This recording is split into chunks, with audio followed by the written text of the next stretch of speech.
जय हिंद दोस्तों, focus study with अभी पे आपका बहुत बहुत स्वागत है। प्रैक्टिस सेशन के सीरीज में हम लोग सेट नंबर 5 देखने वाले हैं। सीरीज का नाम अभिषेक सर बहुत अच्छा रखे हैं, शिकारी सीरीज। ठीक है, तो ये सेट नंबर 5 है। 4 तक आपका कंप्लीट हो गया है। सारा का सारा वीडियो का लिंक ये आपका नीचे भी दिया गया है और टेलीग्राम पे भी डाला गया है। ठीक है, तो अगर आप अभी तक कोई भी सेशन, चाहे 1 हो, चाहे 2 हो, चाहे 3 हो, चाहे 4 हो, कोई भी अगर मिस हो गया हो तो आप उसको देख सकते हैं। डिस्क्रिप्शन में सबका लिंक है, एज वेल एज टेलीग्राम पे भी डाला गया है। ठीक है, तो आप वहाँ से भी देख लीजिए या यहाँ से भी देख लीजिए, नहीं तो आप चैनल पे खोज लीजिएगा, वहाँ भी आपको मिल जाएगा। ठीक है, तो 4 हो गया है। पाँचवा मतलब आज आपका 100 सवाल कंप्लीट हो जाएगा। हर सेट में 20 सवाल, 5 सेशन में आपका 100 क्वेश्चन तैयार हो जाएगा। और क्वेश्चन का लेवल आप खुद देख रहे हैं, बहुत मुश्किल नहीं है, बहुत आसान नहीं है। जिस तरीक़ा से पूछा गया है, जिस तरीक़ा से पूछा जा सकता है, उसी लेवल को हम लोग मेंटेन करके आगे चल रहे हैं। हाँ, कोर्स में आपको हर तरीके का सवाल बताया गया है, टाइप वाइज बांट के हर तरीके का सवाल। देखिए, कोर्स में क्या है कि आपको सब कुछ पढ़ाया जाता है, एग्जाम में सब कुछ नहीं आता है। ठीक है, जरूरी नहीं है कि एकदम जितना मैथ्स में हर एक चैप्टर है वहाँ से सवाल आ जाए, जरूरी नहीं है कि रीजनिंग का हर एक चैप्टर से सवाल आ जाए, साइंस के हर एक चैप्टर से सवाल आ जाए, ऐसा नहीं होता है। एग्जाम में अलग तरीके से सवाल डाला जाता है। हो सकता है कोई चैप्टर से आपको 4-5 सवाल देखने को मिल जाता है, कभी कभी कोई चैप्टर से सवाल ही नहीं मिलता है। बहुत ऐसे चैप्टर होते हैं जहाँ से सवाल ही नहीं मिलता है, तो आप कहेंगे सर वो तो पढ़ना बेकार हो गया। नहीं, बेकार कुछ भी नहीं है। एग्जामिनर का माइंडसेट क्या है भाई, हम लोग को जो सिलेबस दिया जाता है उसके अकॉर्डिंग हम लोग पढ़ाई करते हैं, और यही पढ़ने का तरीका भी है। ठीक है, और आप लोग को हम क्या बोले हैं कि हमेशा पेन पेपर लेके बैठना है। ठीक है, पेन पेपर लेके बैठो, एक एक क्वेश्चन लगाते जाओ और उत्तर कमेंट बॉक्स में देते जाओ। आप फाइनल स्कोर जरूर बताइए कि कितना क्वेश्चन आपका सही हुआ, और सबसे ज़रूरी बात है, अगर बाकी गलत हुआ तो क्यों गलत हुआ, कहाँ कमी रह गया है, उसको अभी पूरा करने का टाइम है। अभी आपको हम फिर से बता रहे हैं कि सबसे ज़्यादा काम देगा अभी जो आप 30-40 दिन पढ़ेंगे, 35 दिन, ये सबसे ज़्यादा काम देगा।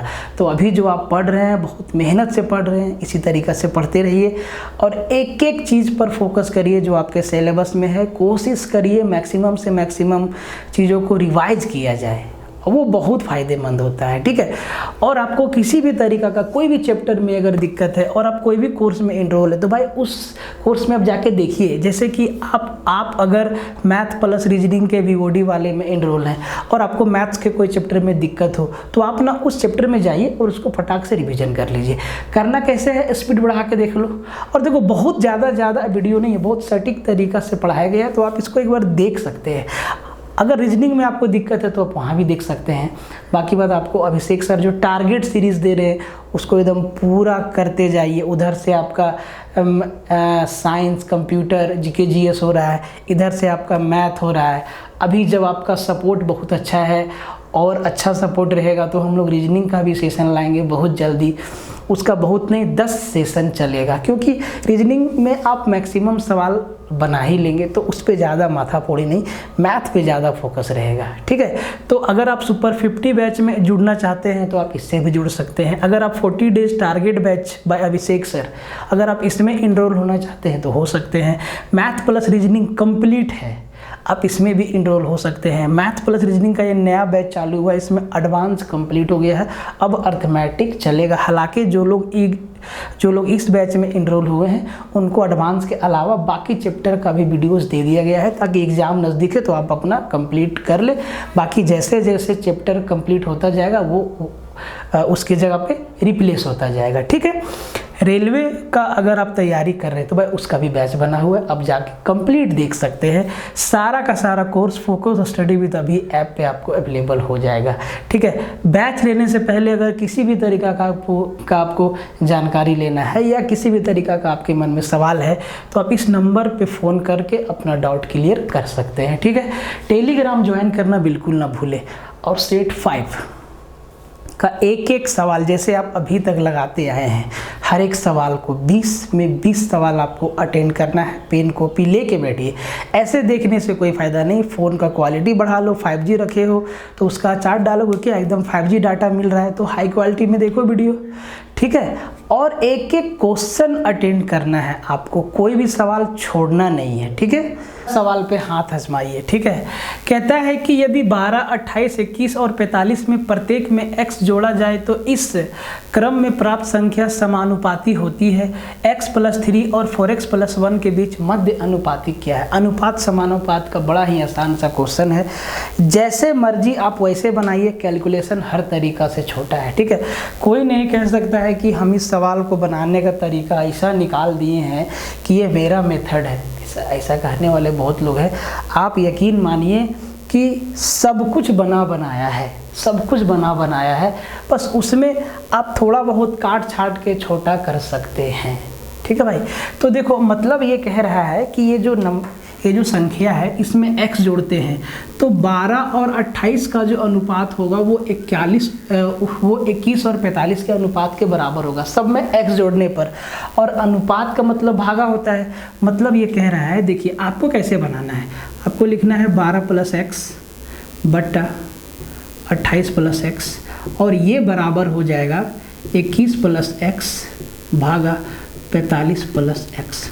अब बच्चा को मालूम है कि हम क्रॉस मल्टीप्लाई करके उत्तर ला सकते हैं और आएगा भी। अब इसी में एक छोटा सा आपको तरीका बता देते हैं जो कि वहीं से निकला है, हम नहीं बनाया, इसी को एनालाइज करने के बाद निकला है। आप कीजिए क्या, जब भी ऐसा आए तो आप ऊपर नीचे नंबर का डिफरेंस देख लीजिए, जैसे कि 12 और 28 में कितना का अंतर है, 16 का अंतर है। 21 और 45 में कितना का अंतर है सर, 24 का अंतर है। इनका रेशियो ले लीजिए, इनका रेशियो ले लीजिए, तो ये हो गया 8 दूना 16 और ये 8 तिया 24, 2 और 3। अब देखो 3 से मल्टीप्लाई कर दो 12 + x को और 2 से मल्टीप्लाई कर दो 21 + x को, या तो आप ऊपर ऊपर पकड़ लो या नीचे नीचे पकड़ लो, ठीक है। तो जब 3 से इसको मल्टीप्लाई कर देंगे 12 + x को तो ये हो जाएगा 12 दूना 24, 12 तिया 36 और 2 से इसको तो 21 दूना 42। मतलब हम आपको कहना क्या चाह रहे हैं कि भाई ये 2 और 3 है ना, तो 3 का गुना इधर लगा दो और 2 का गुना इधर लगा दो, सिर्फ ऊपर ऊपर से ही आपका x का वैल्यू आ जाएगा। और यही काम आप नीचे नीचे का भी लेके x का वैल्यू निकाल सकते हैं। और ये कोई नया चीज़ नहीं है, ये कैलकुलेशन का पार्ट है, ठीक है। आप करके देखिएगा, 16 और 24 कटेगा आपका, ठीक है।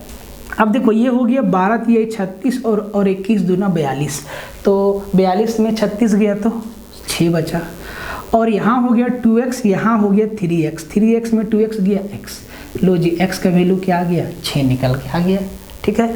अब कहता है कि इनका और इसका मध्य अनुपात, तो भाई मध्य अनुपात क्या होगा, इन दोनों को मल्टीप्लाई करके रूट लगा देते हैं, सीधा सा बात आपको मालूम है। तो भाई x का वैल्यू यहाँ पे रख दो, तो ये हो गया 6 3 9 गुना 6 चौके 24 और 1 25, इस पे रूट लगा दो, यही आपका मीन प्रपोर्शन होता है, ठीक है। तो 3 और 5 15 आपका उत्तर आ गया मध्य अनुपात, सीधा जैसा सवाल वैसा जवाब। अब देखो, अब अगर आपको ये चीज़ नहीं समझ में आया ना, तो बहुत बड़ा कैलकुलेशन नहीं है, टाइम आपके पास काफ़ी रहेगा, क्रॉस मल्टीप्लाई कर देना, बस 21 और 28 में आपको टाइम लगेगा, 45 और 12 में आपको टाइम लगेगा, और बहुत बड़ा कैलकुलेशन है, तब भी आपका x का वैल्यू क्या आएगा, 6 आएगा।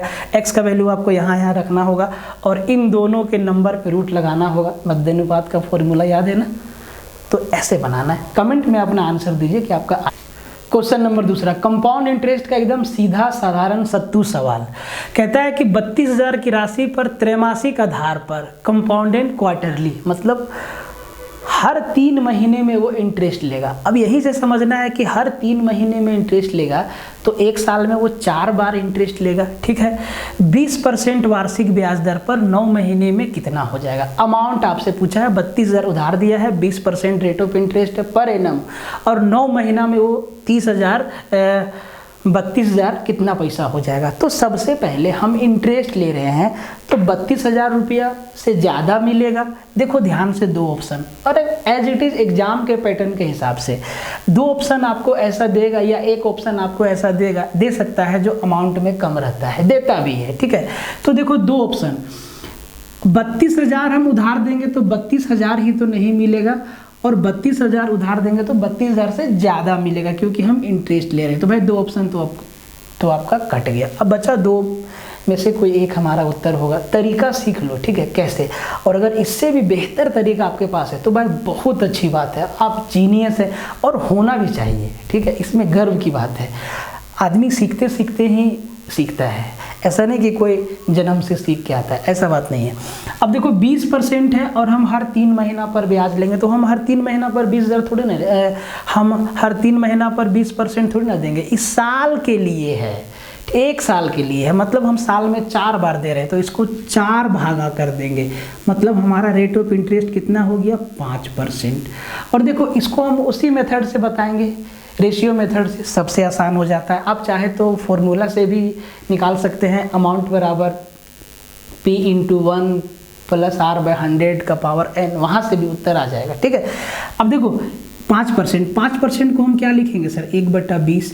1/20 का मतलब है कि भाई देखो 20 का 5% 1 है, मतलब 20 रुपया पे 1 रुपया हमको इंटरेस्ट मिलेगा। ये कहानी 3 बार दोहराएगा। 20 रुपया देंगे तो वो 21 देगा, 20 देंगे तो वो 21 देगा, 20 देंगे तो वो 21 देगा। ये मेरा क्या है, अमाउंट है, ये मेरा क्या है, प्रिंसिपल है। देखो तो कितना हुआ, 8,000। और ये आपका 21 को 3 बार मल्टीप्लाई करेंगे, 2197, ठीक है। अब देखो प्रिंसिपल मेरा 8,000 था, बढ़ के हो गया 2197। भाई इसी 8,000 का वैल्यू 32,000 है। बोले सर बिल्कुल सही बात है, कितना गुना है सर, 4 गुना है, तो अमाउंट भी इसका 4 गुना मिलेगा। तो कुछ हम गलत कर दिए क्या, ओहो, 9261 होता है 21 का क्यूब, सॉरी वेरी, कान पकड़ के सॉरी, 9261, यही हम गलत कर दिए। अब देखो 21 इसका 4 गुना, तो 4, फिर 4 छके 24 का 4, अब 2 4 है लास्ट में, किस में है, ऑप्शन ए आपका उत्तर हो गया। आप अगर फॉर्मूला से भी कर ले रहे हैं, बहुत अच्छा बात है, कोई दिक्कत नहीं, क्योंकि 20 सवाल टाइम है आपके पास, हम बार बार कह रहे हैं। ऐसा नहीं कि हर एक सवाल को पलक झपकते ही बनाना है, सेकेंड में बनाना है, जरूरी नहीं है। आपको 20 सवाल बनाना है, समय रहते आप 15 मिनट का समय लीजिए, अब 20 मिनट का समय लीजिए, 20 सवाल बना दीजिए। कहाँ को बनाने के भी कई मेथड आपने देखे होंगे, ठीक है। हम भी आपको एक मेथड बताए हैं जो कि एकदम नॉर्मल है और हर कोई उससे बना सकता है। तो भाई इसको ना आपको हम एक और तरीका से बताते हैं, ऐसा नहीं कि वो हम बनाए हैं या हम चांद पर से लेके आए, सब बोले ना, सब कुछ बना है, बस ढूंढने की आवश्यकता है। अब देखो कहता है कि चावल की कीमत में 20% का कमी हो गया, ठीक है, जिससे एक व्यक्ति 450 में 50 किलो अधिक चावल खरीद सकता है। तो चावल का मूल कीमत, ओरिजिनल प्राइस आपसे पूछा है, 2 चीज़ आपसे पूछेगा, ओरिजिनल प्राइस और न्यू प्राइस, ठीक है, पुराना वाला मूल्य और बढ़ा हुआ मूल्य, या घटेगा तो घटा हुआ मूल्य, कुछ भी आपसे पूछेगा। अब इसको भाई बनाना कैसे है, वो पहले 450 रुपया लेके जाता होगा तो कुछ चावल लेके आता होगा। अब ना वो बाजार गया और 450 रुपया में पहले जितना चावल ले रहा था उतना तो ले ही लिया, और 50 किलो और उसको मिला एक्स्ट्रा, मतलब 50 किलो का पैसा उसके पास बच गया था अभी के हिसाब से। तो अगर हम यहीं से घूम जाएं कि अगर वो 50 किलो चावल एक्स्ट्रा ना लेता तो 450 का 20% बचता, 450 का 20% बचता, मतलब 90 रुपया बचता उसके पास, और इसी 90 रुपया में वो 50 किलो चावल ज़्यादा लेता है। तो भाई 1 किलो चावल का दाम कितना, 1 किलो चावल का दाम कितना, 0 गया, 90/50, 9/5, मतलब 1 रुपया 80 पैसा। ये 1 किलो चावल का दाम है अभी नया वाला, ठीक है। अब कहता है कि भाई हमको पुराना वाला दाम चाहिए, तो ये वो दाम है जिसमें 20% का कटौती हुआ है, मतलब ओरिजिनल प्राइस का ये 80% है। तो भाई अगर हम इसी का 100% निकाल दें, इसी का 100% निकाल दें तो पुराना वाला दाम मिल जाएगा कि नहीं मिल जाएगा, ठीक है। अच्छा थोड़ा छोटा छोटा लिख रहे हैं, दिख नहीं रहा होगा, फिर से लिख देते हैं, ठीक है। तो मेरा कहने का मतलब ये था कि 450 में उसको 50 किलो चावल और मिला 20% कमी के कारण।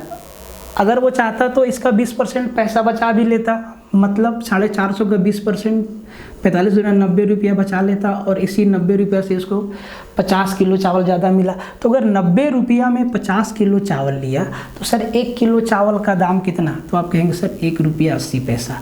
तो 1 रुपया 80 पैसा ये नया वाला प्राइस है अभी 20% घटने के बाद।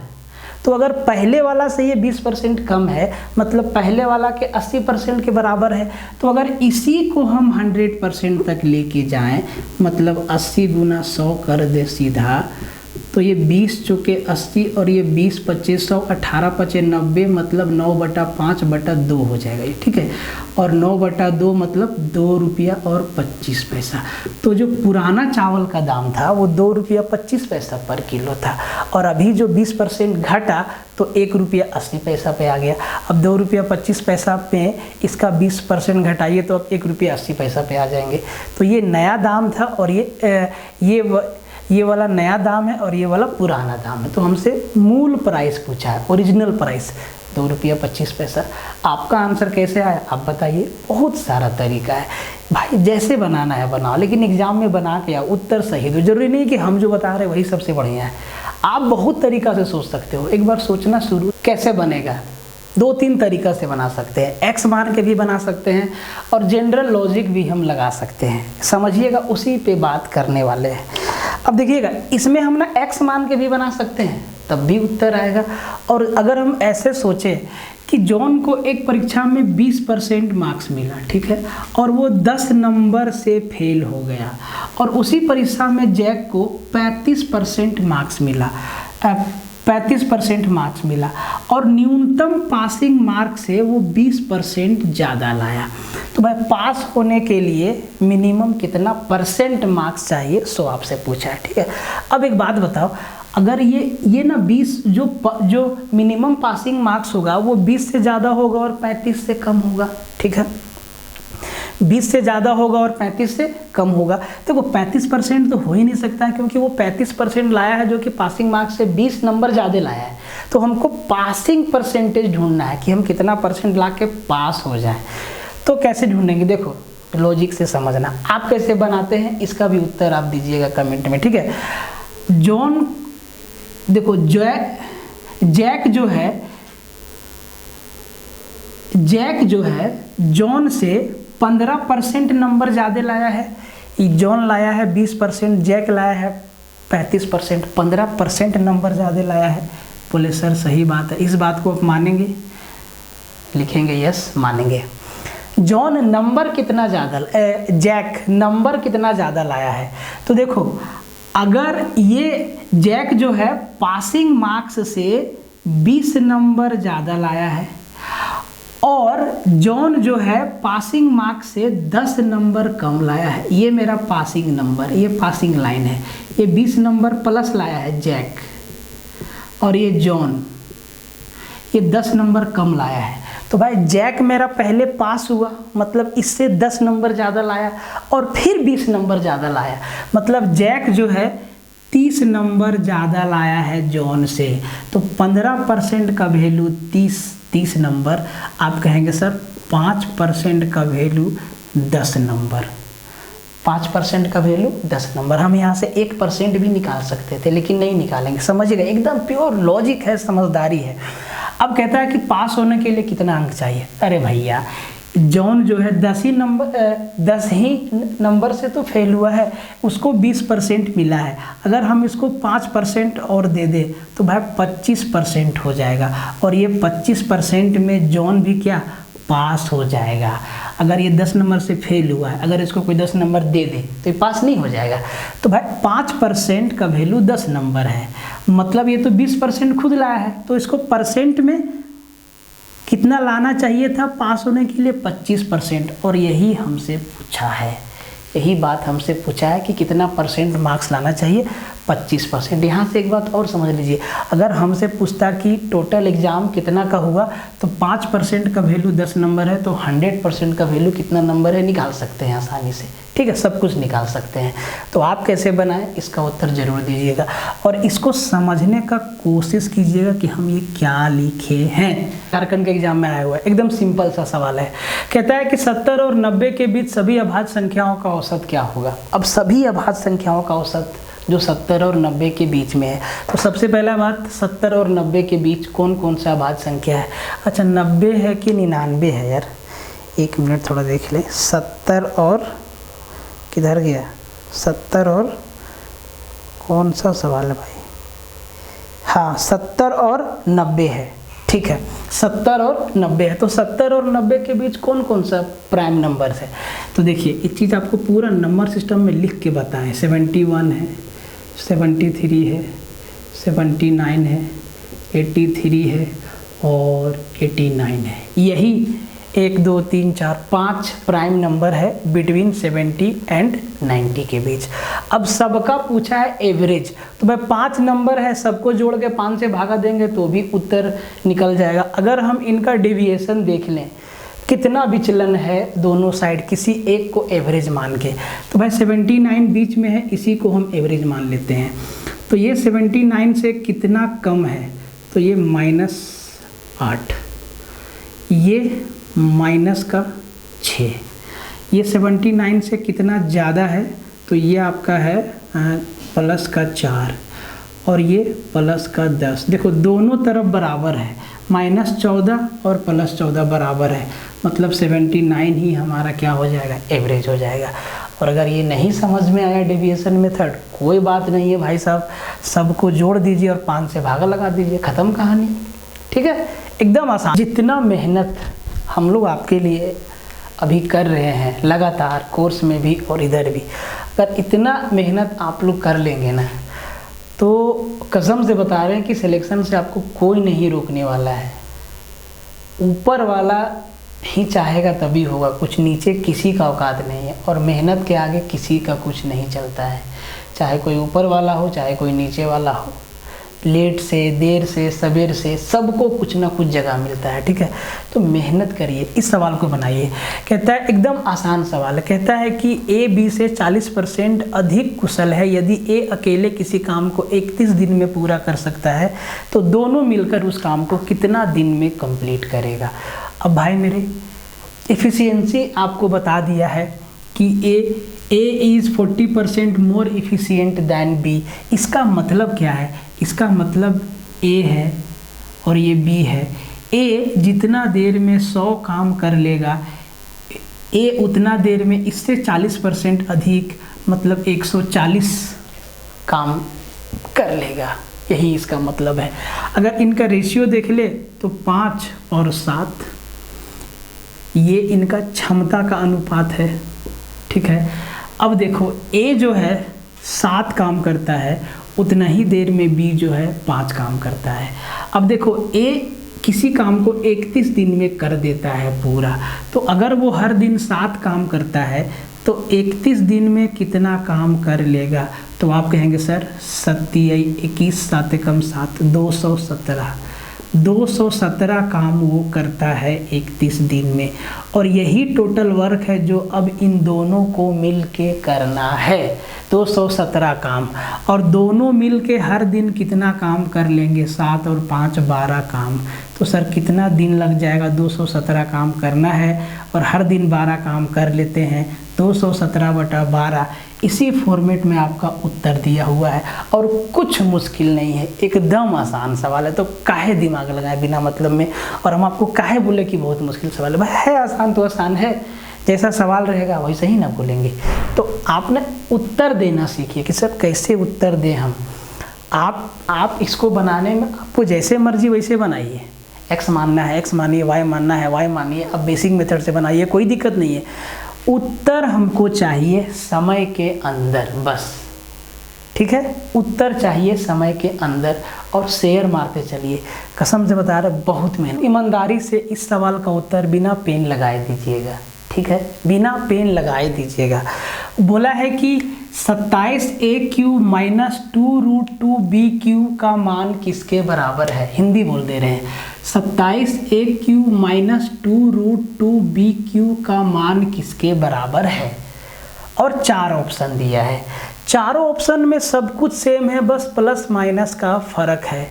ये 2 ऑप्शन सेम है, ये 2 ऑप्शन सेम है, इसमें प्लस माइनस का फर्क है दोनों में। ठीक है, अब ध्यान से देखो ये चीज़ है क्या, और पेन मत लगाना, पहले सोचना उसके बाद आंसर देना। ठीक है, ऐसे ही मत दे देना उत्तर।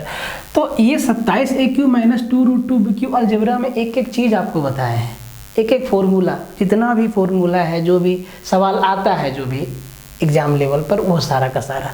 तो 27 को हम 3 लिख सकते हैं, इसको हम 3a³ लिख सकते हैं, माइनस 2√2b³ को हम √2b³ लिख सकते हैं। यही चीज लिखा हुआ है ना ये। अब ये a³ माइनस b³ का फॉर्मूला क्या बताएं हैं, जरा आप कमेंट करके बताइए और इसका उत्तर भी दीजिए। तो a³ माइनस b³ क्या होता है? a माइनस b मतलब 3a minus √2b, 3a minus √2b, देखो सब में है। इंटू में क्या होता है? a minus b into a² plus b² plus ab, मतलब प्लस प्लस वाला उत्तर होगा, इसमें माइनस नहीं होगा, इसमें माइनस नहीं होगा। अब या तो ये होगा या तो ये होगा। तो a² 3a का square 9a² plus b² √2b का स्क्वायर 2b² प्लस ab। तो भाई ab मेरा क्या है? देखो ab मेरा क्या है? 3a इंटू √2b, तो ये क्या हो जाएगा? 3a इंटू √2 मतलब 3√2ab। c आपका उत्तर हो जाएगा सीधा सीधा, c आपका उत्तर हो जाएगा सीधा सीधा। देखिए एकदम हम जिस तरीक़ा से प्रैक्टिस सीरीज को इस बार जो बनाने का हम पूरा प्रयास किए हैं कि भाई हर तरीके का सवाल आपको हम 20 सेट के जरिए घुमा दें। 400 क्वेश्चन में हर तरीके का सवाल आपका घूम जाएगा। आप देख लीजिएगा, भले आप सेशन को लाइक करें या ना करें, प्यार दे या ना दे, कोई दिक्कत नहीं, बस देखिएगा कि हर एक तरीके का सवाल आपको मिलता है कि नहीं मिलता है। और एग्जाम में जो 20 सवाल आएगा उसमें आपको फ़ायदा होता है। उत्तर आप दीजिए। इतना बढ़िया से सवाल को सजा दिया है कि आपको लगेगा दिया हुआ है यदि a बराबर 26 है और b बराबर 22 है तो इसका मान क्या होगा। आप सोचेंगे कि सर a का वैल्यू दिया है, b का वैल्यू दिया है, बैठा के हल कर देंगे, कैलकुलेशन खामखा बड़ा हो जाएगा। अब जरा इक्वेशन को ध्यान से देखो कि दिया क्या है, पूछा क्या है। तो भाई a का वैल्यू दे दिया है और b का वैल्यू दे दिया है। ठीक है, बोला है कि a³ minus b³ upon a² minus b² minus 3ab upon a plus b। अब जरा ध्यान से समझो कि यहाँ कौन सा फॉर्मूला अप्लाई करेंगे, यही बड़ा बात है कि कौन सा फॉर्मूला अप्लाई करेंगे जिससे ये सवाल एकदम तुरंत बन जाएगा। देखो a³ माइनस b³ का फॉर्मूला क्या बताएं आपको? एक formula a minus b into a²।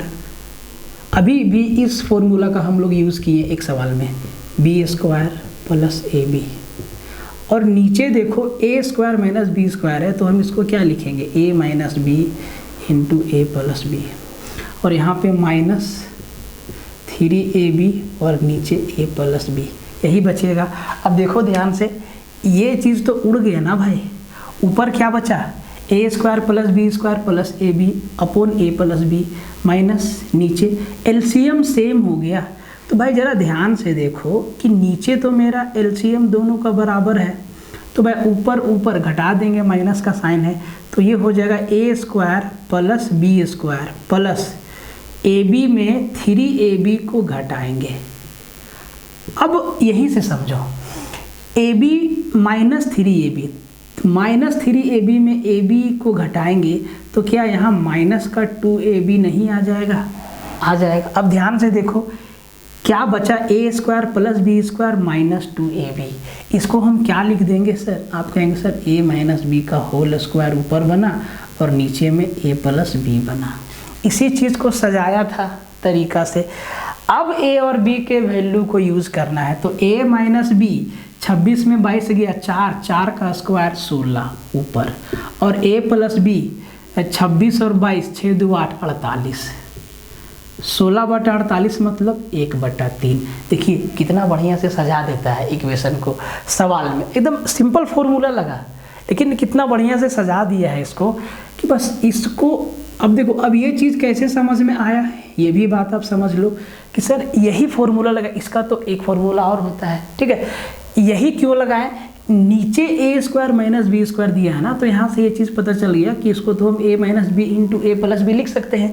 तो सर ए माइनस बी को कैंसिल करना है तो भाई ये कैंसिल किससे होगा, इसी फॉर्मूला से होगा, इसीलिए ए क्यू माइनस बी क्यू का ये वाला फॉर्मूला चूज़ किए और आपका उत्तर आ गया। इनके जैसा झारखंड दरोगा में कई सवाल हम देखे हैं डिफरेंट शिफ्ट में, ठीक है। तो इस सवाल को आप बनाइए और आपको बताएं कि ये सवाल कैसे बनाना है। देखो, सॉल्व द फॉलोइंग, इसको हल करना है, ये सवाल है यहाँ से लेके यहाँ तक। देखो कितना लंबा सवाल है, लेकिन सवाल देख के डरना मत, ठीक है, एकदम आसान सा सवाल है।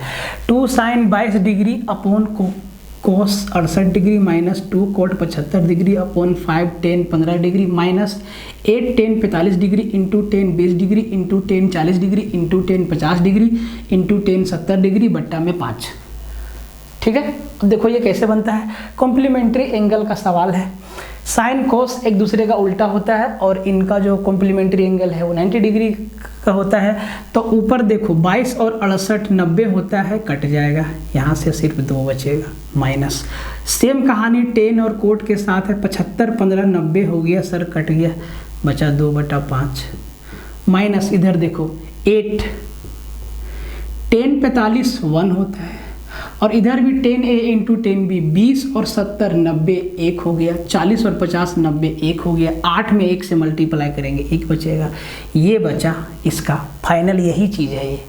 अब इसको आप कर दीजिए सर, एलसीएम क्या आ जाएगा, बोले 5 आ जाएगा, 5 दूना 10 माइनस 2 और माइनस 8 माइनस 10 0 बटा समथिंग 0 इसका उत्तर हो गया। हम ये नहीं कह रहे कि बहुत मुश्किल सवाल है और हम आपको बहुत छोटा हम बता दिए, यही नेचर का सवाल ही है ये, इसी लात का जो है ये पुजारी है ये सवाल, ऐसा ही इसको लतिया के बनाना होगा बढ़िया से। तो देखिएगा, आपको सब कुछ बताएं और कमेंट में उत्तर जरूर दीजिए। बताओ, उसमें सेम पैटर्न पे सवाल आया था, ठीक है। कहता है कि यदि साइन ए बराबर -3/5 है, ए तृतीय चतुर्थांश में थर्ड क्वाड्रेंट में है, तो सेक ए का मान क्या है। बहुत आसान सवाल है, ठीक है। क्वाड्रेंट बहुत डिटेल से आप लोग को बताया है, सब कुछ जो काम का चीज़ है, ठीक है। अब देखो, सबसे पहला बात, अगर साइन ए हमारा 3/5 है तो साइन ए हमारा 3/5 है, ठीक है, -3/5 है, ठीक है। ये नेगेटिव है, इसका मतलब ये पक्का है कि ये सेकंड क्वाड्रेंट या फर्स्ट क्वाड्रेंट में नहीं है, या तो थर्ड में या तो फोर्थ में, ठीक है। ये बात हमको नहीं पता है। तो बस साइन किसका रेशियो बताता है, परपेंडिकुलर और हाइपोटेनस। तो परपेंडिकुलर 3 है, हाइपोटेनस 5 है, तो भाई बेस कितना हो जाएगा, बोले सर 4 हो जाएगा, 3 4 5 हमारा ट्रिपलेट है। और बोला है सेक ए किसका वैल्यू बताता है, h/b। तो h मेरा क्या है 5 और बेस मेरा क्या है 4, तो 5/4 मेरा उत्तर नहीं होगा। अब सेक ए में ए जो थर्ड क्वाड्रेंट में है, मतलब साइन ए भी थर्ड क्वाड्रेंट में है, ठीक है। एंगल हमारा थर्ड क्वाड्रेंट में है 180 से 270 के बीच। तो तीसरा क्वाड्रेंट में साइन टेन और कोट हमारा पॉजिटिव होता है, बाकी सारा का सारा नेगेटिव होता है। तो इसका उत्तर -5/4 होगा। एग्जामिनर करेगा क्या, हम तो सीधा दे दिए, एक ऑप्शन यहाँ पे 5/4 भी लिख देगा, ठीक है। तो ये 5/4 इसका उत्तर नहीं होगा, -5/4 होगा, क्योंकि एंगल जो है थर्ड क्वाड्रेंट में स्थित है। क्वेश्चन नंबर 10, कमेंट में बताइए आपका आंसर आया कि नहीं। और बार बार कह रहे हैं भाई अब सपोर्ट दिखा दो, सपोर्ट दे दो बहुत। अभी ये तो आपका 5वां नंबर है ना, 6ठा 7वां, अभी 15 और आना है, और उसके साथ साथ रीजनिंग का भी लाएंगे आपके डिमांड। क्वेश्चन नंबर 11 देखिए, बहुत ही आसान सवाल है, फिगर भी दिया हुआ है।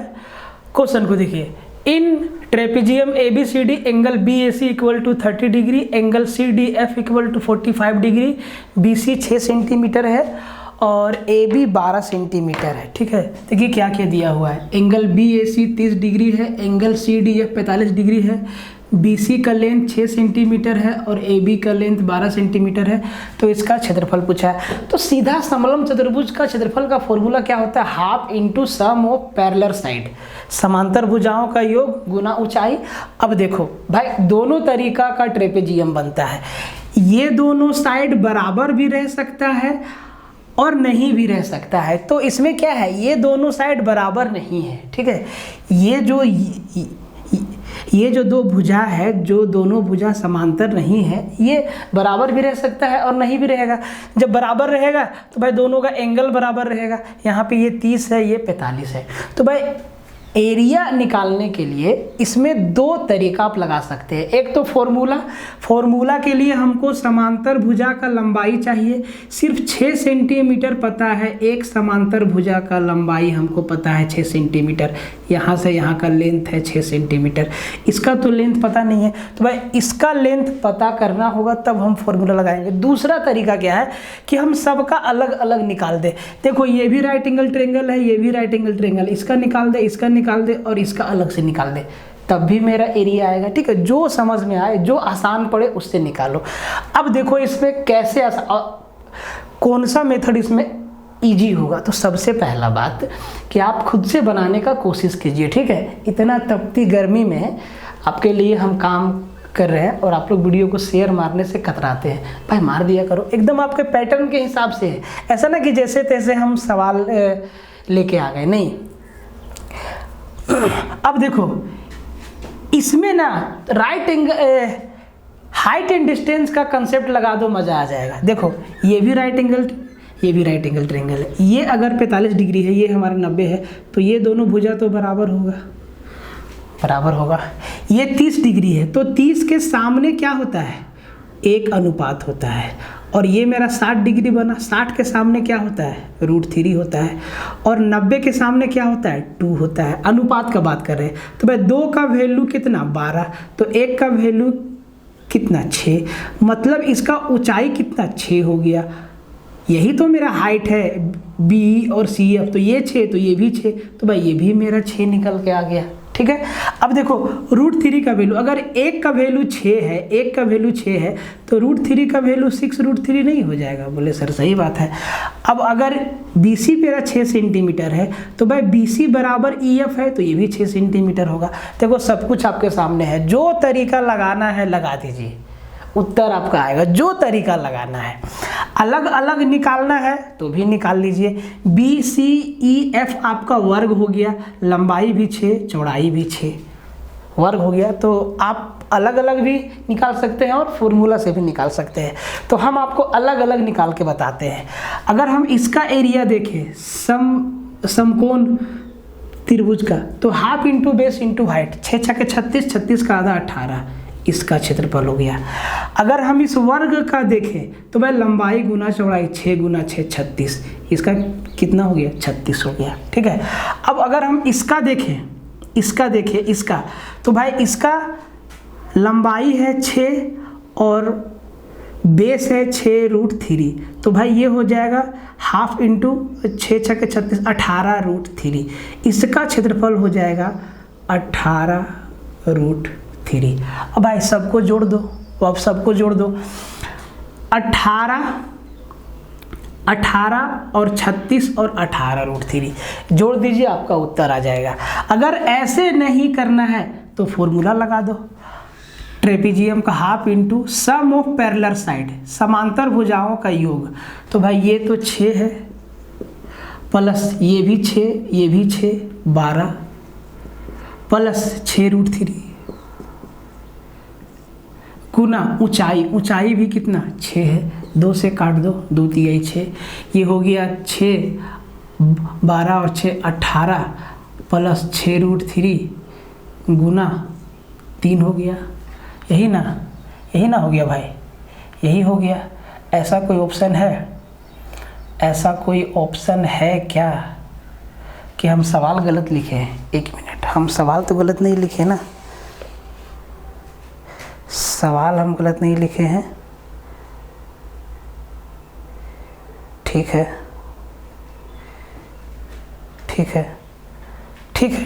है। तो यहाँ से हम कितना कॉमन ले लें, अगर यहाँ से 6 कॉमन ले लें तब भी बाहर 18 प्लस 3√3 a, ये आपका उत्तर हो जाएगा सीधा। जैसे बनाना है वैसे बनाइए, ठीक है। इसीलिए इसमें फिगर दिया हुआ तो फिगर हम आपको बना के दिखाएं, जैसे बनाना है वैसे बनाइए। बहुत आसान सवाल है, ठीक है, को बनाइए, बहुत आसान सवाल है, ठीक है। और ऐसा सवाल पूछा गया है, सेम पैटर्न पे सवाल पूछा गया है, ठीक है। CGL में नहीं पूछा गया, और भी एग्जाम में जैसे कि दरोगा के कई शिफ्ट में ऐसा सवाल पूछा गया है, देखने को मिला है। कहता है कि water is flowing at the rate of 3 kilometre per hour through a circular pipe of 20 centimetre internal diameter into a circular cistern of diameter 10 metre and depth 2 metre. In how much time will be the cistern filled. Simple सा बात है, एक pipe से पानी एक गड्ढा में गिर रहा है, गड्ढा का शेप कैसा है, सिलेंडर शेप का है, ठीक है। तो कह रहा है कि कितना देर में गड्ढा भर जाएगा पूरा, एकदम सिंपल सा सवाल है। और भाई ऐसा सवाल ना आप लोग को कोर्स में बहुत बताए हैं और प्रैक्टिस सेट में भी बहुत बताएं, आप देखिएगा यूट्यूब पे बहुत सारा वीडियो पड़ा हुआ है, ठीक है। तो फिगर बना देते हैं थोड़ा सा समझ के लिए, ठीक है, प्रैक्टिस में समझना भी जरूरी है, तो समझ लीजिए। तो भाई ये मेरा एक पाइप है, ये मेरा एक पाइप है, ठीक है। इस पाइप से पानी गिर रहा है, किस स्पीड से, 3 किलोमीटर पर आवर की स्पीड से पानी गिर रहा है। और ये पानी जो भर रहा है ना, वो एक सिलेंडर में भर रहा है, ठीक है। ऐसे एक गड्ढा बना हुआ है, ठीक है। इस गड्ढे में ये पानी जा रहा है, इसका सारा पानी इसमें जाएगा, इसका सारा पानी इसमें जाएगा, ठीक है, सारा पानी इसमें जाएगा। अब इसके बारे में क्या दिया है कि ये जो है इसका गहराई मतलब हाइट है 2 मीटर और इसका जो डायमीटर है, व्यास है, वो है 10 मीटर, मतलब रेडियस कितना हो गया, 5 मीटर, ठीक है। अब इस पाइप के बारे में क्या दिया है कि इसका किस स्पीड से पानी बह रहा है, तो 3 किलोमीटर पर आवर की स्पीड से पानी बह रहा है। और पाइप का जो डायमीटर है वो 20 सेंटीमीटर है, यूनिट का ध्यान रखना है।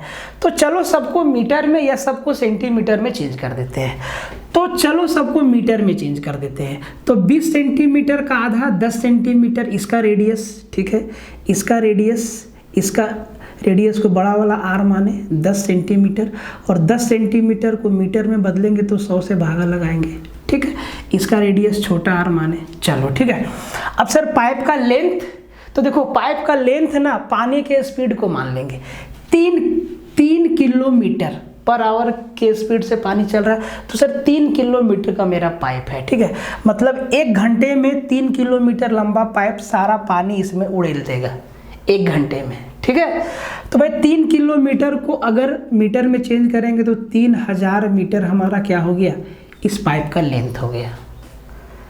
अब तो सब कुछ निकाल सकते हैं। तो मान लेते हैं कि x घंटा में या x बार में ये पाइप इतना पानी छोड़ेगा जिससे ये टैंक भर जाएगा। मतलब x घंटा में ये पाइप उतना पानी छोड़ेगा जिससे ये टैंक भर जाएगा।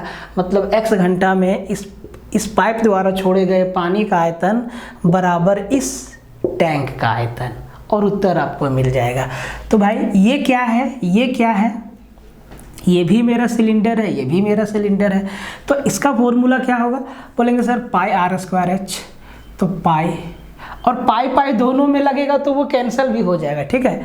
r² मतलब 10 गुना 10/100 गुना 10/100, और इसका हाइट मतलब लेंथ 3000 मीटर, ठीक है, 3000। तो इसका वॉल्यूम बराबर इसका वॉल्यूम पाई r²h, तो भाई ये 5 गुना 5 गुना 2, और ये x घंटा में इतना पानी छोड़ेगा जिससे ये टंकी भर जाएगा।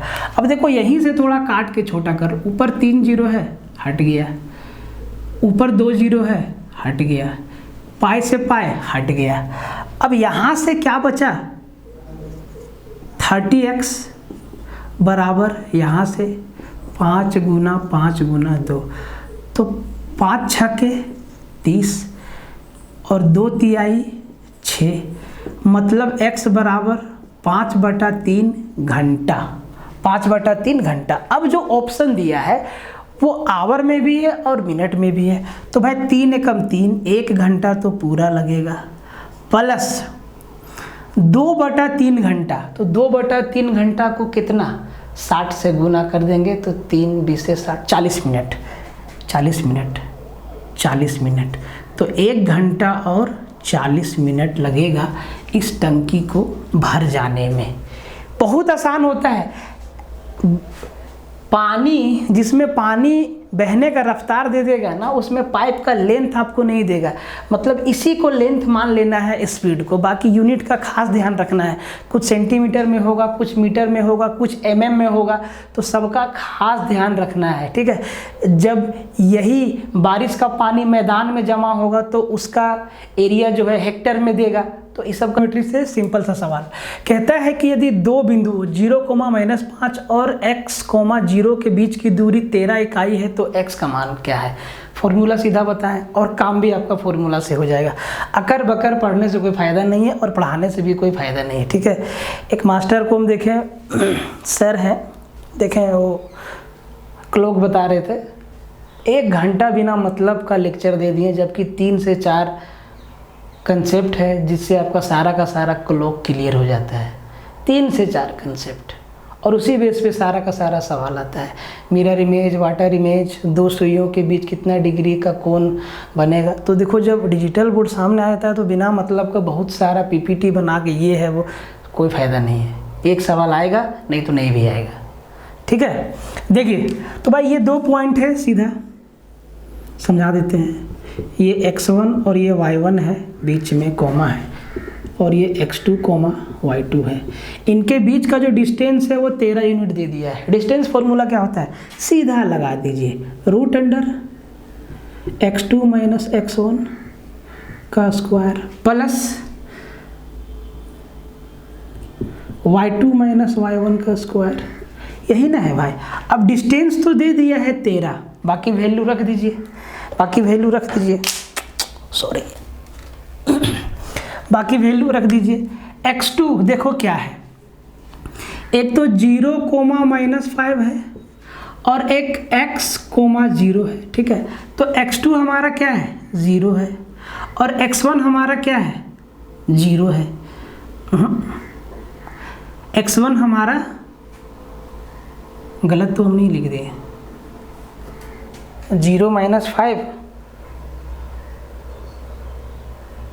सॉरी, x2 हमारा x है, x2 हमारा x है, माइनस x1 हमारा 0 है, तो सर ये हो गया x का स्क्वायर, प्लस y2 हमारा 0 है और y1 हमारा -5 है। तो भाई ये 0 से कोई फ़र्क नहीं पड़ेगा, -5 का स्क्वायर मतलब 5 का स्क्वायर 25, यही हुआ ना, यही हुआ, यही हो गया।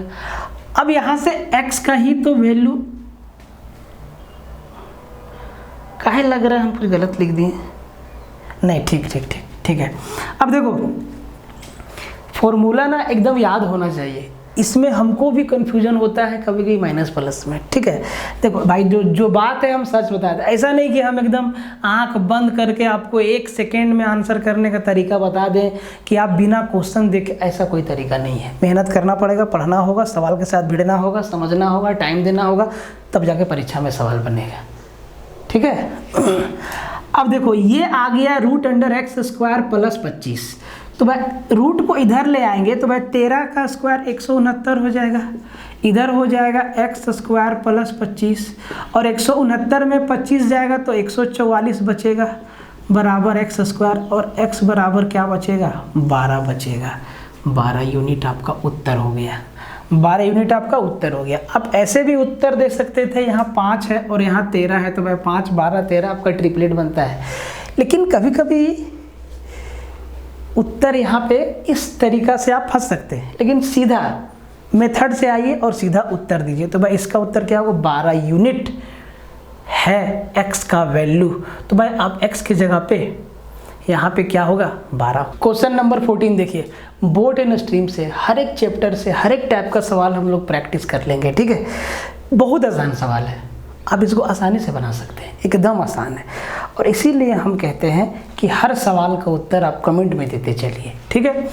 शांत जल में एक व्यक्ति 3 किलोमीटर पर आवर की स्पीड से तैर सकता है, ठीक है जी। यदि धारा की गति 2 किलोमीटर पर आवर है, ठीक है, तो धारा के प्रतिकूल 10 किलोमीटर तथा वापस आने में उसे कितना समय लगेगा। बहुत सिंपल सवाल है, पेन भी नहीं उठाना है। जैसे कि बहुत सारा लोग कहते हैं कि भाई बिना पेन उठाए पेन फ्री कैलकुलेशन, अरे करके करेंगे क्या, 100 सवाल थोड़ी ना आएगा मैथ का, 20 सवाल आना है मैथ का, ठीक है, सिंपल सी बात। तो भाई ये 10 किलोमीटर उसको जाना है और फिर 10 किलोमीटर उसको वापस आना है। ए से बी जाना है और फिर बी से ए उसको यहीं पे लौट के आना है। तो देखो व्यक्ति का स्पीड है 3 किलोमीटर पर आवर और धारा का जो स्पीड है वो 2 किलोमीटर पर आवर है। तो जब वो धारा के साथ जाएगा तो धारा उसका स्पीड को बढ़ा देगा, 3 किलोमीटर उसका स्पीड और 2 किलोमीटर धारा का स्पीड। जब वो धारा के साथ जाएगा तब उसका स्पीड हो जाएगा 5 किलोमीटर पर आवर और 10 किलोमीटर जाने में उसको 2 घंटा का समय लगेगा धारा के साथ। और जब विपरीत दिशा में आएगा तो भाई व्यक्ति का स्पीड है 3 किलोमीटर पर आवर और धारा उसको 2 किलोमीटर पर आवर की स्पीड से रोकेगी, तो व्यक्ति का स्पीड हो जाएगा 1 किलोमीटर पर आवर और 10 किलोमीटर आने में उसको 10/1 10 घंटा का समय लगेगा। तो 2 घंटा और 10 घंटा 12 घंटा का समय लगेगा जाने और आने में। सिंपल सवाल। क्वेश्चन नंबर 15 में दिए, ठीक है। कहता है कि यदि अंकित मूल्य पर 30% और 2 क्रमिक सक्सेसिव डिस्काउंट दिया गया है, तो 20% और 10% के साथ विक्रय मूल्य का अंतर 72 रुपया है, तो वस्तु का अंकित मूल्य MRP कितना है।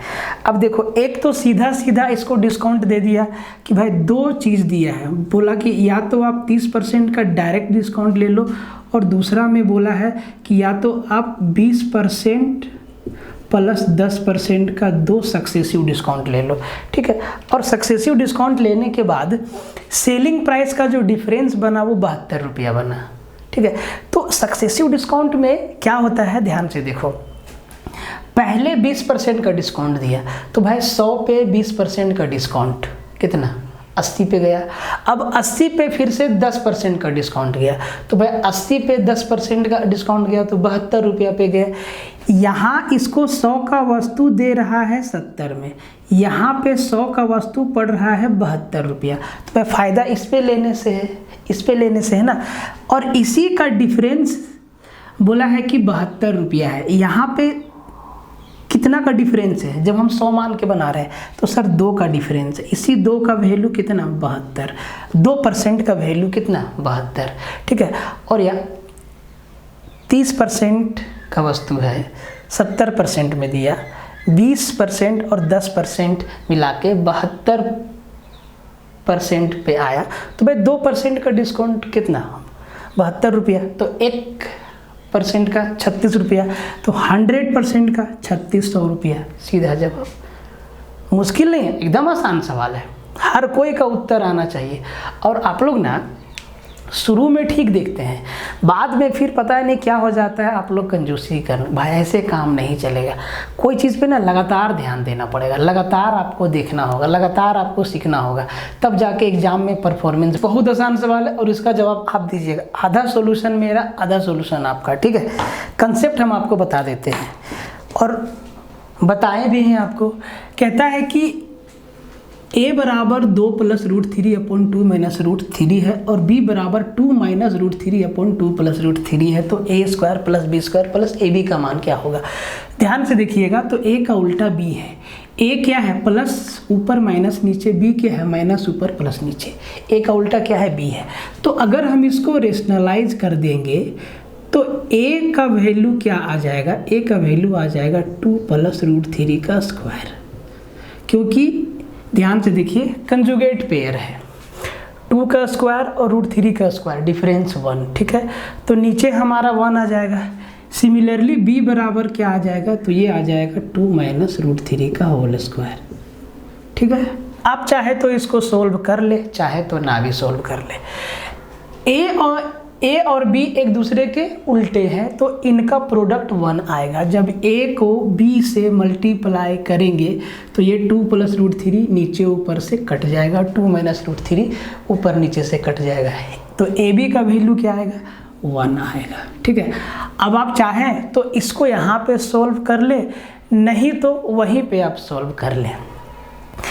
अब ये हो जाएगा a के जगह पे √2 + √3 का स्क्वायर और b के जगह पे 2 - √3 का स्क्वायर, तो यहाँ पे स्क्वायर पे स्क्वायर चढ़ जाएगा आपका। ठीक है, उधर आपको नहीं लेके जा रहे, यहीं पे इसको आप सॉल्व कर लो। ये a + b का होल स्क्वायर, तो 2 का स्क्वायर 4 और 3 7 प्लस 2 दूना 4 √3। ठीक है, b मेरा क्या होगा? b मेरा हो जाएगा 7 - 4 √3।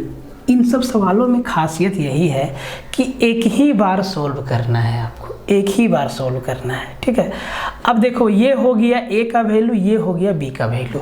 अब इसको आगे सॉल्व नहीं करेंगे, इधर इसको ध्यान से देखो। क्या हम a² + b² के जगह पे a + b का होल स्क्वायर माइनस का 2ab लिख सकते हैं? बोले सर बिल्कुल लिख सकते हैं। हम इसको a + b का होल स्क्वायर माइनस का 2ab और प्लस का ab अपने पास है, ऐसे लिख सकते हैं उसको।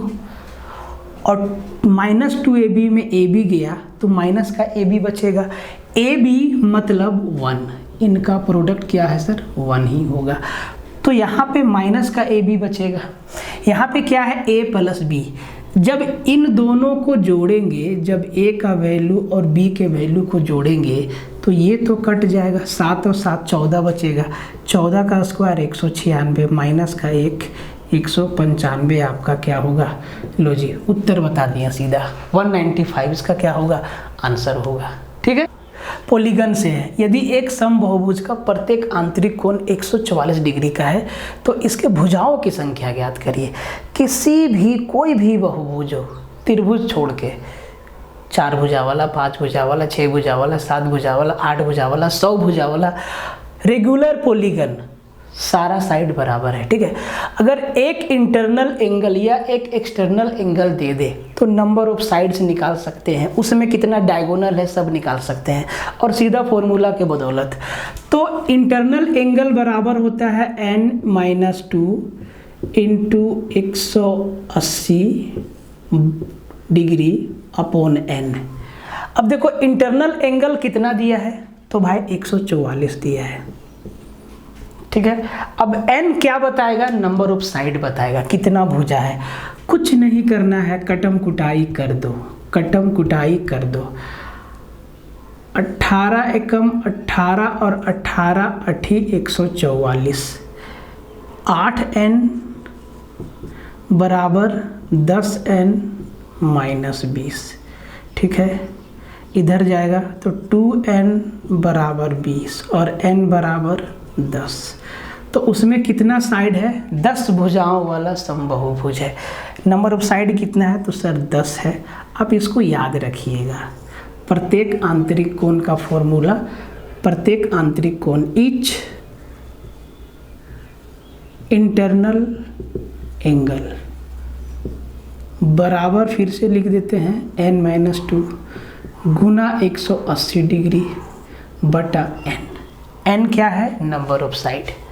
n क्या है? Number of side. अगर नंबर ऑफ साइड दिया है तो हम इंटरनल एंगल निकाल सकते हैं। जैसे कि इसी में देख लो 144 दिया है ना, ये ना देता और यही हमसे पूछ देता कि उसका प्रत्येक आंतरिक कोण कितने डिग्री का है और ये बता देता कि उसमें 10 भुजा है, तो हम इसी में रख देते प्रत्येक इंटरनल एंगल बराबर n के जगह पे 10 - 2 गुना 180 बटा में 10 0 0, 10 में 2 गया 8 गुना 18, तो 8 गुने 18 144 डिग्री आ जाता कि नहीं? अगर यही पूछता तो, और भुजाओं की संख्या दे देता तो काम आएगा फॉर्मूला। बोले थे ना कि हर एक चैप्टर का हर एक कंसेप्ट, हर एक तरीका का सवाल आपका 20 सेट के जरिए रिवाइज हो जाएगा। और आप लोग सपोर्ट दिखाते नहीं, आप लोग सपोर्ट छोड़ देते हैं, हाथ छोड़ देते हैं। पहले तो आप करवा लेते हैं शुरू मैसेज से, फ़ोन से कि सर प्रैक्टिस लाइए, प्रैक्टिस लाइए। देखो हम झूठ नहीं बोलते हैं, व्हाट्सएप पे स्क्रीनशॉट आपको दिखा देंगे। ठीक है, 10 से ज़्यादा मैसेज आया, फ़ोन भी आया कि सर कुछ ऐसा स्टार्ट कीजिए। तो भाई ये तो मेरे दिमाग में पहले से चल रहा था कि प्रैक्टिस सेशन लाना ही है बच्चों के लिए, तो अब ले आए। तो अब आप लोग सपोर्ट नहीं दे रहे हो। भाई सपोर्ट दोगे तभी तो फायदा होगा।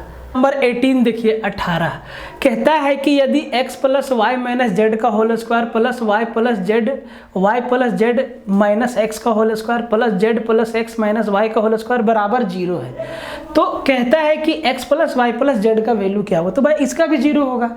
अगर इनका होल स्क्वायर 0 है तो इसका मतलब ये है कि x plus y minus z बराबर भी 0 और y plus z minus x बराबर भी 0 और z plus x minus y बराबर भी 0। अगर इनको जोड़ दें, अगर इनको सबको जोड़ दें तो भाई माइनस वाई से प्लस वाई गया, माइनस जेड से प्लस जेड गया, माइनस एक्स से प्लस एक्स गया। देखो क्या बच गया, एक x बचा, एक y बचा और एक z बचा प्लस में, और इनका वैल्यू क्या आया, 0 आया। सीधा सवाल है। अब इसमें आपको वैल्यू सोचना नहीं भाई क्या रखे नहीं रखे। अब आप चाहे तो इसको a प्लस बी प्लस सी के होल स्क्वायर में तोड़ के भी उत्तर दे सकते हैं, कोई दिक्कत नहीं है।